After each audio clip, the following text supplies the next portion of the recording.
plastic tare, dar măcar să nu scârție din toate încheieturile.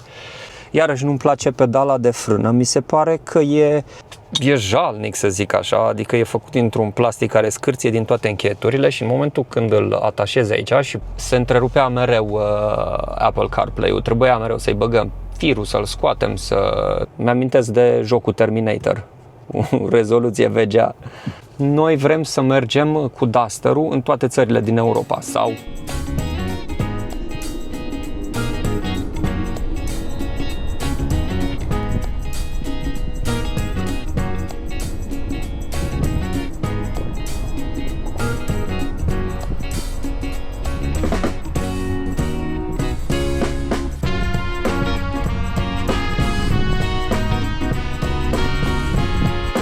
Dacă vă plac filmulețele noastre, nu uitați să vă abonați la canalul nostru, este gratis, iar pe noi ne ajută foarte mult. Bună și bine ați venit sau revenit la un nou vlog. Astăzi avem un vlog puțin mai diferit, să zic așa. Nu e neapărat un vlog de călătorie, e un vlog, să zicem, auto, în care vrem să vă prezentăm noul membru al familiei sau noul partener de călătorie, și anume Dacia Duster. Ne-am achiziționat modelul de UK. Nu știu dacă v-am mai zis în vlogurile anterioare, dar noi locuim în UK și cumva, chiar dacă vrem să călătorim prin Europa cu această mașină, suntem cumva forțați să mergem cu opțiunea de volan pe dreapta. Și am zis că dacă tot avem de vreo 2 săptămâni, să vă zic și părerea mea, ce îmi place, ce nu-mi place. Practic 5 lucruri care îmi plac și 5 lucruri care nu îmi plac la noul Duster. Și o să începem cu lucrurile care îmi plac. Avem versiunea 1.6 benzină, cutie automată full hibrid.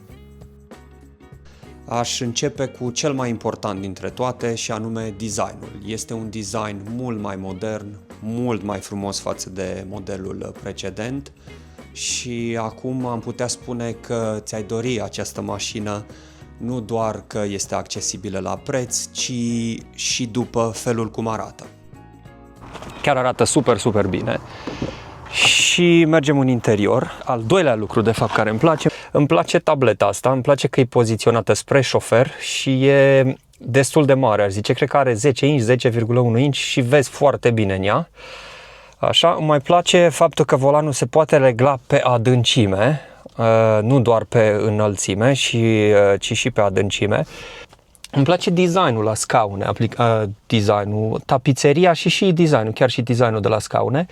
Cumva tapiseria asta care o au ei pe versiunea Extreme, că aceasta este versiunea Extreme, mi se pare puțin mai elegantă decât cealaltă cu denim. Nu știu, cel puțin așa e impresia mea. Așa, ce ne mai place? Îmi place că la cotieră, și pe partea de cotieră și pe partea de ușă unde ții mâna, cumva sunt destul de echilibrate. Nu una e foarte jos, una e foarte sus. Stai cât de cât cu cotul de la mâna stângă și cu cotul de la mâna dreaptă destul de echilibrat. Îmi place consumul. Chiar nu mă așteptam. Am scos undeva la 56 de mpg, chiar să vă arăt. Că vedeți, am făcut 370 de mile. Mașina are 383 de mile, deci a avut 13 mile făcute când am cumpărat-o și are un consum de 57,3 mpg. Cam pe acolo avea și dieselul de 1.5, cam un 55, 58, acum depinde de cum se conducea. Așa, și cred că cam astea sunt 5 lucruri care îmi plac. Și acum să trecem la 5 lucruri care nu îmi plac. Da, am înțeles că e plastic tare peste tot și asta e, cum se cheamă, direcția pe care a avut-o mereu Dacia, n-avem ce să comentăm aici, toată lumea știe de chestia asta, doar că la unele chestii și la un bandou acolo la ușă e destul de ciudat, adică e la partea finală de îmbinare, în loc să fie lipit de portieră, vine cumva în afară, așa ca și cum s-ar desprinde de portieră, mai e aici, iarăși nu pare foarte bine închegat, așa. Pe aici, pe la uși, iarăși, în momentul când tragi și deschizi, tragi să închizi ușa sau împingi să deschizi ușa, scârție tot, adică plastic tare, dar măcar să nu scârție din toate încheieturile. Nu-mi place torpedoul de nicio culoare, mi se pare, nu știu, foarte puțin spațiu de depozitare în el, nu știu, să spui niște acte aici, dar în rest aici ai cutia de siguranță. Și dacă se vede cutia de siguranță și spațiu foarte mic. Iarăși nu-mi place pedala de frână, mi se pare că e foarte sus față de accelerație. Da, într-adevăr, la toate mașinile cu cutie automată, pedala de frână este mai sus față de mașinile cu cutie manuală, dar la asta chiar e sus tare, adică, da, nu știu, încă nu m-am obișnuit cu chestia asta. Mai e o chestie care nu-mi place la partea asta aici de depozitare la cotieră. E foarte adânc, adică ai spațiu să depozitezi destul de mult, doar că ar fi fost ideal să aibă aici un suport care să-ți mai dea ca un raf, să zicem așa. Am văzut că se poate comanda de pe, cred că Amazon și pe eBay am văzut și pe AliExpress. E un suport care vine aici și cumva îți mai dă un spațiu. Iarăși o altă chestie care nu-mi place e suportul ăsta de U-clip. E jalnic, să zic așa, adică e făcut dintr-un plastic care scârție din toate încheieturile și în momentul când îl atașezi aici și pui un telefon mai greu pe el, începe să scârție tot. Deci da, nu-mi place deloc suportul ăsta. Mai văzusem înainte pe net că nu se conecta telefonul prin sistemul de wireless, nu se conecta Apple CarPlay wireless. Eu n-am avut nicio problemă până acum, s-a conectat ok, se conectează și pe cablu imediat, se conectează și pe wireless și nu se întrerupe față de modelul precedent Dacia Duster, că am avut câteva închiriate și le-am condus chiar în Turcia, am avut unul cu cutie automată EDC și știu că se întrerupea mereu Apple CarPlay-ul, trebuia mereu să-i băgăm firul, să-l scoatem să se conecteze. La asta n-am mai avut probleme și pare că din punctul ăsta de vedere se mișcă bine. Are update-ul ăsta nou ce l-a eliberat Dacia, ce l-a scos Dacia de curând și da, se mișcă bine, adică nu mi s-a părut să aibă nicio problemă, răspunde destul de repede la comenzi. Camerele sunt așa cum sunt, dar te descurci cu ele. Mi-amintesc de jocul Terminator, rezoluție VGA, ceva de genul, dar da, îți faci treaba cu ele, senzorii sună non-stop din toate direcțiile, din punctul ăsta de vedere merge bine, n-am avut nicio problemă, îmi plac și butoanele astea aici că accesezi imediat, avariile, toate astea sunt puse aici și par așa dintr-un material puțin mai de calitate, la fel ca și gurile de aerisire, mi se pare că a folosit un material mai bunicel. Per total îmi place foarte mult și cred că e un pas în față.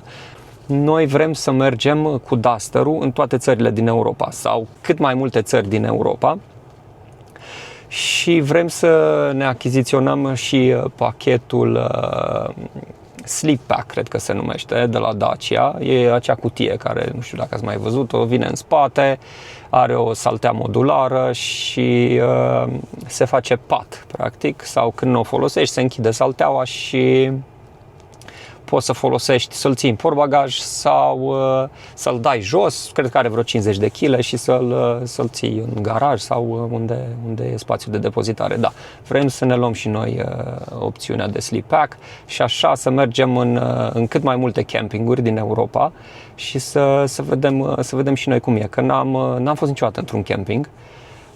Și chiar sunt curios să testăm cum e, chiar sunt curios să vedem cum se doarme în Dacia Duster, dacă chiar e confortabil sau doar e o chestiune de marketing. O să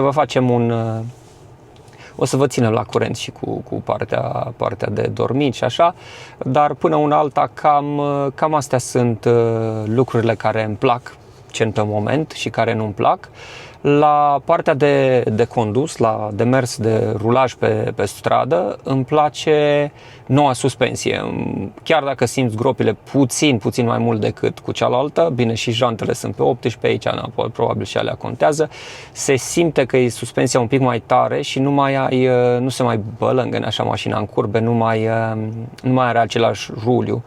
nu se mai, adică vă spun ca și un consumator, fără de prea multe date tehnice sau nimic de genul ăsta, vă spun ca și un client care și-a cumpărat Dacia Duster și o folosește, stă mai bine în curbe, nu poți să intri să le ataci cu viteză mai mare și chiar îmi place, chiar se simte față de EDC-ul ce l-am condus în Turcia, Duster-ul automat, asta chiar se simte peste, din toate punctele de vedere.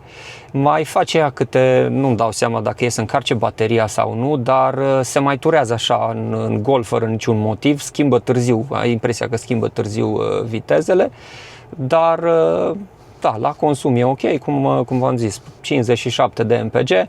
Vă las pe voi să faceți conversia, nu știu cât vine, 5 litri cred, 4,9, 5,1, cred că pe acolo vine dacă nu greșesc. Să mergem, să facem o tură la mare aici, la unde stăm noi și o să vă arătăm și cum e la mare în UK și o să vă zic și mai multe de pe drum, cum se conduce, cum o simt și chestii de genul.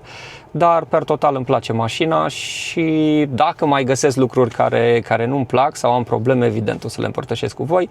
Cam astea sunt 5 lucruri care îmi plac și 5 lucruri care nu îmi plac la noul model de Dacia Duster. V-am dat câteva și bonus, cred că v-am zis mai mult de 5, dar da, cam asta e. Până data viitoare, vă pupăm și călătorii plăcute, cu Duster sau fără Duster.